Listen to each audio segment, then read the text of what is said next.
Hello and welcome to Weekly Wisdom. I know it has been a little while since we have been on with our Weekly Wisdom, but we are getting back into the swing of things and hoping to be on here every week with some great content for you. I have a lot of special guests lined up for you. And today I am excited to bring on Vickie Griffith. Vickie has been such an inspiration and helping so many people through this time, and not just through this time, but she's been doing this for years. But Vickie is the author of Stucked Up, a breakthrough path to unstuck. I know many of you have felt stuck, and we use that word a lot. And so she can help you get unstuck. She is a professional speaker, a certified hypnotist, and a licensed minister. She lives in Florida, where she thinks 65 degrees is cold. And Vickie lives with her husband, Terry, and their two dogs, Kim and Suri. So I am excited to bring on Vickie today. Thank you, Vickie, for being here with us. Hello, thank you for having me. I'm excited. And speaking of two dogs, I have one that's outside, so you may hear her barking every now and then. So the background noise, these days is even more expanded, right? As so many people are working from home and doing things. So I'm actually in my office today, which I'm thankful to be back in my office. But you may hear some noises coming from my husband's office because we share an office and he's a chiropractor. So you never know what noises are going to come up. I'm sure. I'm sure. So, well, welcome. We're so glad to have you here today. And I know we're going to be talking about the crisis has been averted, but so many of us have taken on some extra stress and some extra pounds during this time and turn to food. I mean, it's one of the biggest problems that they've been talking about is people are turning to food. You're stressed, you're emotional eaters.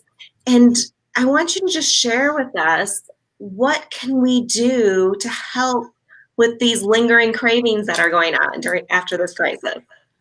I appreciate that. So, first, there's an understanding of where this is coming from. And once we understand where it's coming from, we can be more at ease with ourselves and less critical and less judgmental, because that's usually what comes up when we start stress eating or emotional eating. So the understanding of where this come from is that all four of our basic human needs, just basic human needs, have been threatened with this crisis. And those basic human needs are shelter, food, education, and health. Every one of them was threatened. Our homes were threatened because our finances were threatened. People were losing their jobs or taking pay cuts. We had threatened, obviously, to our food, because if we don't have the money, we can't get the food that we need to feed our families. Our families, all of a sudden, the children, there was an uncertainty around education, and they kind of figured that out pretty quickly. But yet, there was still that uncertainty. And then, obviously, to our health. So, all four of them were threatened. And when we are in a state of being threatened, then an automatic response happens in the brain, and it's called fight or flight. And many of you have probably heard of that. So we tend to decide if we're going to run away, we're going to hide, or if we're going to fight it off. However, our choices were very limited because we couldn't run away. We had to stay at home, and we didn't know what to fight. There wasn't this large bear in front of us charging at us. We didn't have any idea of anything tangible to fight. So then that left us in another state of feeling powerless and helpless and unable to be unable to know what to do next. And so all of that uncertainty created the response of, for most of us, eating. It was accessible, it's available, it's usually within hand reach, maybe because you're working at the kitchen table. Many of my clients are, or it's just down the hallway and it's always there, and you know it's there, and it will help you feel better for just a little bit. Yeah, that is so true. And I think, there's so many pieces of what you said that are so accurate. And I think, the fight or flight, a lot of times, you know, we go into that fight mode, and if that's our instinct, and I am getting a little bit of feedback. Mhm. Is that better? Let's see. Is that Can you any better? still hear me? I can still hear you, but I'm still getting some feedback. Do you hear the feedback? Or is it just me? I heard a little bit. I was checking my Let mic. me try Is it better now? to see if this is any better. Okay, are you getting? I can I hear don't hear the you. feedback now. Okay, hopefully that takes care of it. I still get to hear a little bit of an echo, but I'm not sure. Let me just try this 1 second. Okay, so with the fight, I mean, the fight or flight, right? We either want to run away from the issue or we want to fight. And I love that you said that because you're right. I mean, there's nothing we could do in this situation. All of our choices were taken away from us, or not all of them, but a big portion of our choices, right? We were told we had to do something, we were told we had to stay home, we were told we couldn't go places. And there were ramifications if you tried to do those things. And there was also the fear mechanism that came in from the fear of, getting the coronavirus and all of those things. And I think right now we're seeing so much of that fight mentality come out in people as what's happening right now. And I don't want to go down that path, but it is, you know, I think worth at least mentioning because it fits into this too, right? So people have been confined and they've been in that flight mode, and now they're just like, what can we fight for? What can we fight against? And how do we do that? And I think we've got to make sure that what we're fighting for and what we're fighting against are the right things and we're doing them in the right ways. And so we're here talking about how we can take what we have done with this eating and going and finding that comfort food because we wanted to find some comfort in things, right? So we reached for the pantry, we reached for things. So, what are some of the things that you're seeing are happening with people as they're coming out of this? Well, and I giggle because people always say this kind of on a joking side, but they're really serious. They're going into their closets and they're saying to me, "Thank goodness my fat jeans still fit." So their clothes are getting tighter and they're noticing. And as an average woman, we have about three sizes in our closet: the size that fits us now, the size that is a little bit bigger, and the size we want to be in. And that's how we determine where we are in that whole weight scale. Yeah. So, and even men are saying this to me too. My pants are getting a little tighter. I'm getting that midsection again. I don't like how my body is feeling. I'm feeling more tired. I'm having more brain fog. So the foods that we go to when we're stressed are normally high in carb and high in sugar. And those foods will, and then with us being more sedentary, right? We're at home, we're working at home, we're not walking down to our coworker's office to go have a quick chat. We're not walking to the break room. And that makes a huge difference in our metabolism. I once, for a couple of years, had a short time with a part time job. And believe it or not, I was actually their bookkeeper. And I was working for a advertising company, and one of the owners moved the printer from the break room, which was probably about 15 steps from her office to the break room and back to her office. And within about 4 weeks, she noticed she put on several pounds. And she's like, "Oh my gosh, I hadn't realized just those few extra calories I was burning walking back and forth to the printer Hmm. created, this extra pounds," because she hadn't changed her food. So that's what's happening. The stress is causing us to eat because we're trying to do something about it, or we're bored, and Yeah. that we usually run for food if we're bored.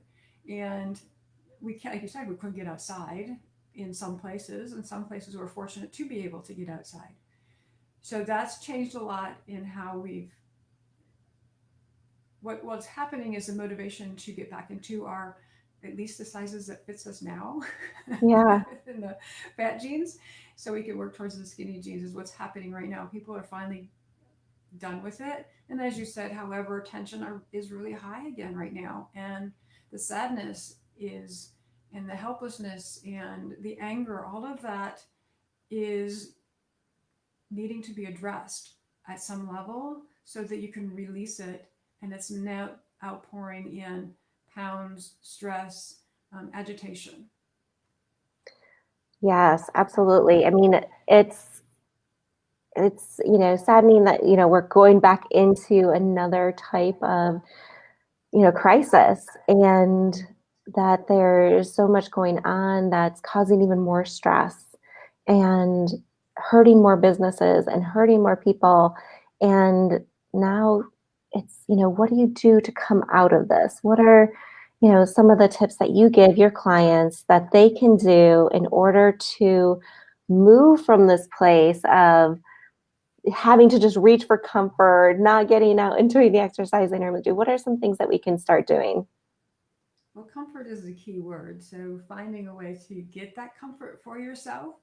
And one of the quickest and easiest and absolutely free to you, everyone can do it. And it's so funny how we forget this is accessible to us, is to breathe. And I suggest a round of three. And to not only breathe, but to do other things. One is smile. And I know that sounds ridiculous. However, anytime you smile, the chemicals rush to your brain, serotonin and dopamine, which are feel good chemicals, so that will help you relax. The second thing is to put your hand over your chest.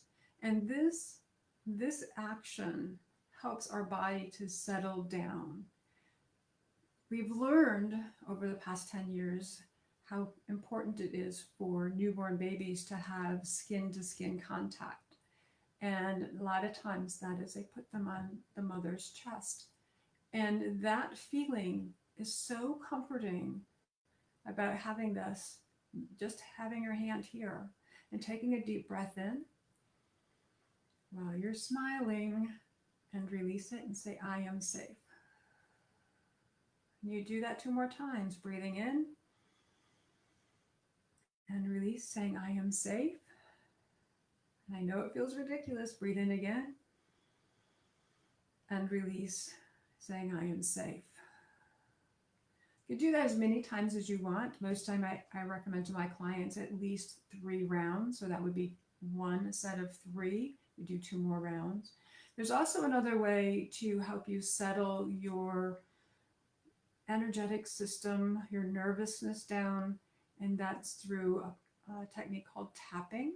And that's actually where you take your fingertips and you tap on certain points around the head and the eyes and the shoulders that help relax the body and relax the thought patterns that you may be having that's driving you to food.